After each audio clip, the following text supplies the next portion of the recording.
안녕하세요 여러분. 저희는 집 없이 주식 투자하면서 세계여행을 하는 30대 부부 유랑스입니다. 오늘은 평소와는 다른 방식으로 저희 이야기를 해보려고 합니다. 저희는 지금으로부터 7년 전, 그러니까 2016년 9월에 결혼을 했어요. 결혼을 한 신혼부부들이 그렇듯이 저희도 새 가전 가구를 장만하고 하나둘씩 살림살이들을 늘려나가기 시작했습니다. 부모님과 항상 함께 살아오다가 내 집이자 나만의 공간이 생기고 나니까 어릴 적 하던 소꿉놀이를 하는 기분이 들어서 그 당시엔 신나서 소비를 했던 것 같아요. 그렇게 텅 비어있던 35평짜리 아파트가 꽉 채워졌습니다. 이제는 그 집에서 행복하게 살아갈 일만 남았던 거죠. 그런데 왜였을까요? 저는 급속도로 불행해지기 시작했어요. 인생엔 정답이 없다고들 하지만 사실 우리 사회엔 암묵적으로 정해진 루트라는 게 있잖아요.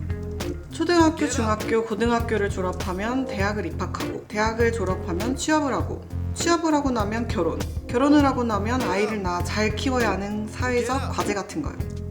그런데 전 살면서 결혼은 꼭 해야겠다고 생각을 해왔지만 단 한 번도 아이를 낳아 키우고 싶다는 생각을 해본 적이 없었어요.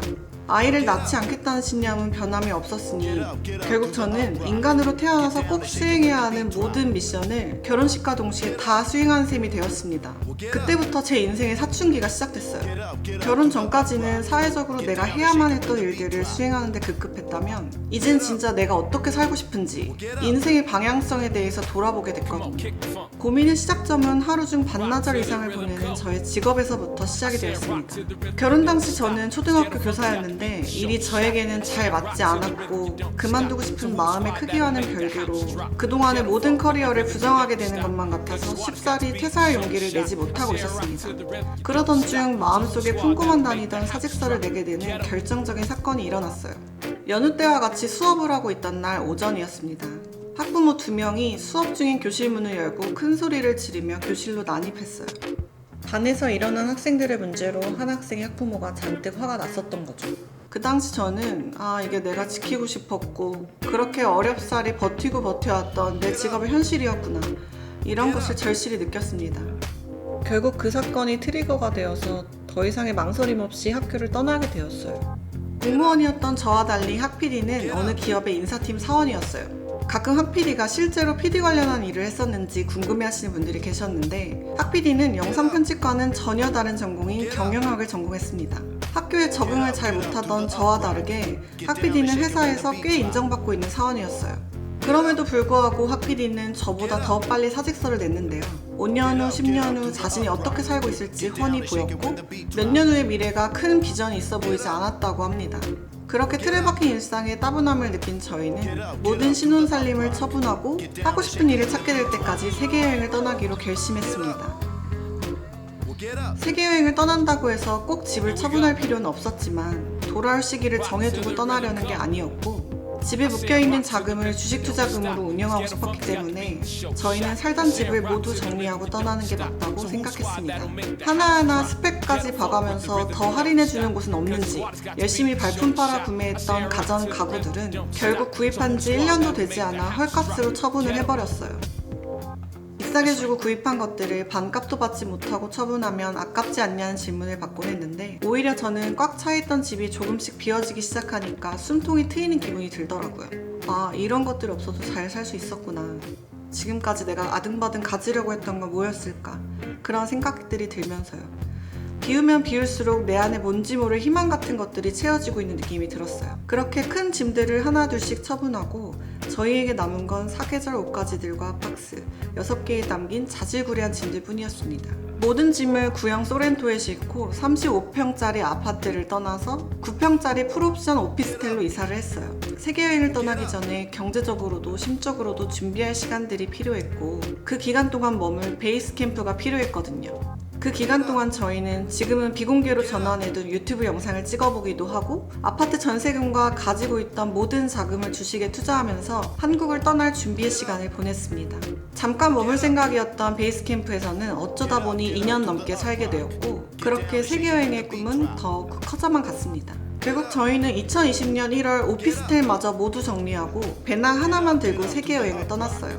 그렇게 부푼 꿈을 안고 떠난 세계여행이었지만 떠난 지 얼마 되지 않아 팬데믹이 발생했습니다. 출국 한 달 만에 귀국을 하게 된 거죠. 이미 모든 걸 정리하고 떠나온 터라 한국에서 머무를 집이 없었던 저희는 팬데믹 2년의 기간 동안 한국에서 차박 전국 일주, 캠핑, 국내 한 달 살기 등을 하면서 국내에서 유랑 생활을 했어요. 한국에서의 유랑 생활은 마냥 행복하지는 않았습니다. 금방 끝날 것만 같던 팬데믹은 2년이나 지속되었고 좀처럼 사그라들 것 같지 않아 보였거든요.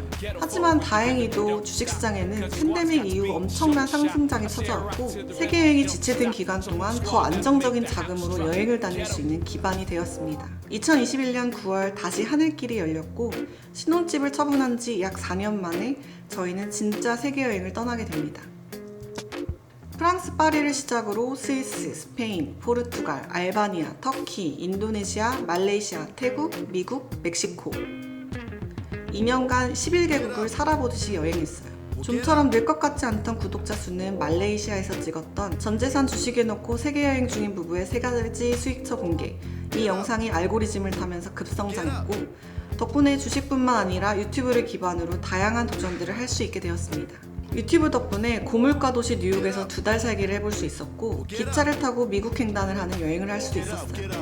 체력적으로 참 힘들었던 미국 기차 여행 덕분에 한국에 오게 됐지만요. 2년 동안 쉬지 않고 유랑 생활을 했던 저희는 미국에서 돌아오는 한국행 비행기에서 한국에 가면 당분간 유튜브 업로드를 쉬면서 그동안 보지 못했던 가족들과 친구들도 만나고 한식도 마음껏 먹으면서 재충전의 시간을 갖자고 대화를 나눴습니다. 하지만 계획과는 다르게 한국에 임시집을 구한 이후로 제주도, 대만, 강릉, 부산 여기저기를 다니게 되면서 집에 가장 길게 머문 날이 2주밖에 되지 않을 정도로 오히려 해외여행을 다닐 때보다 한국에서 더 바쁘게 유랑을 다녔더라고요. 아마 여기서부터 또다시 인생의 방향성에 대한 고민이 시작되었던 것 같아요. 틀에 박힌 일상에서 벗어나서 자유롭게 살고 싶다는 생각에 시작한 유랑이었는데 한국에서조차 쉬지 않고 돌아다니다 보니 오히려 잃어버렸던 일상들을 회복하고 싶다는 생각이 들기 시작했어요. 그러던 중에 얼마 전 친구를 만나서 이런저런 대화를 나누는데 저와 한참 얘기를 나누던 친구가 이런 말을 하더라고요. 현주, 너는 하고 싶은 게 진짜 많다. 그때 저는 머리를 한 대 맞은 것 같았어요. 왜냐하면 저는 세계여행을 떠나기 전만 해도 하고 싶은 일을 찾는 게 인생의 목표일 정도로 하고 싶은 게 정말 없었던 사람이었거든요. 그랬던 저였는데 오랜만에 만난 친구에게서 뜻밖의 대답을 듣고는 정말이네? 나 하고 싶은 게 많은 사람이네? 내가 언제 이렇게 변했지? 하면서 나도 몰랐던 나의 변화에 굉장히 큰 충격을 받았어요. 평범한 일상 속에 살았을 땐 모르고 살아오던 욕구들이 오랜 시간 거처없이 유랑을 하면서 하나하나 켜켜이 쌓여 이번에 터져나온 것 같은 느낌이 들더라고요. 덕분에 쏟아져 나온 생각들이 꼬리를 물고 물어서 앞으로의 삶의 방향에 대해 다시 한번 돌아보게 되는 계기가 되었습니다. 그렇게 짧지 않은 시간 동안 고민한 끝에 저희는 일정한 거주지 없이 이곳저곳을 유랑하다 생활을 중단하고 한국에 거주할 집을 구하는 것이 맞다는 결론을 내렸어요. 한국에 마련한 집을 베이스 캠프 삼아서 유튜브와는 전혀 다른 분야의 일에도 새롭게 도전해보고 싶어졌거든요. 그래서 저희는 크루즈 여행에서 돌아오자마자 단기 임대로 거주하던 동네인 동탄 호수공원 근처의 집들을 모조리 보러 다녔습니다. 차까지 다 팔고 떠났던 저희에게 동탄은 잘 맞지 않다고 생각을 했는데 떠날 때가 돼보니 이 동네를 떠나기가 싫어지더라고요. 집에서 5분만 걸어 나오면 호수공원이 쫙 펼쳐지는데 해가 지고 밤늦게 호수공원 주변을 산책할 때가 가장 행복했거든요. 그렇게 호수공원 주변의 집들을 꽤나 많이 보러 다녔습니다. 그런데 짧은 시간 안에 저희의 조건에 맞는 집을 찾기란 굉장히 어려운 일이었어요. 결국 현재 저희가 단기로 살던 집에 장기 계약을 하고 살게 되었습니다. 그렇게 6년 만에 정착을 위한 집이 생긴 거죠. 오래전 헐값에 처분했던 가전 가구들을 다시 또 비싼 가격에 하나 둘 구입해야 하겠지만 이젠 저희에게 진짜 중요한 게 뭔지 잘 알게 되었기 때문에 정말 필요하고 유용한 것들로만 구입할 계획입니다. 단기 임대로 살 집이었지만 이젠 진짜 내가 앞으로 살게 될 집이라고 생각을 하니까 더 애착이 가고 어떻게 꾸미면 좋을까 설레기도 하더라고요. 유랑스의 시작은 반복되는 출퇴근과 틀에 박힌 일상에서 따분함을 느낀 한 부부가 가지고 있는 모든 것을 처분하고 행복을 찾아 유랑을 떠나는 것으로부터 시작되었습니다. 지난 몇 년간의 유랑을 통해 깨달은 게 있다면 저와 하피디에게 행복이라는 건 단순히 정착하는 삶이나 유랑하는 삶 그 자체에 있다기보다는 새로운 일에 도전하고 노력해서 읽어내고 성취감을 맛보는 일이라는 거예요.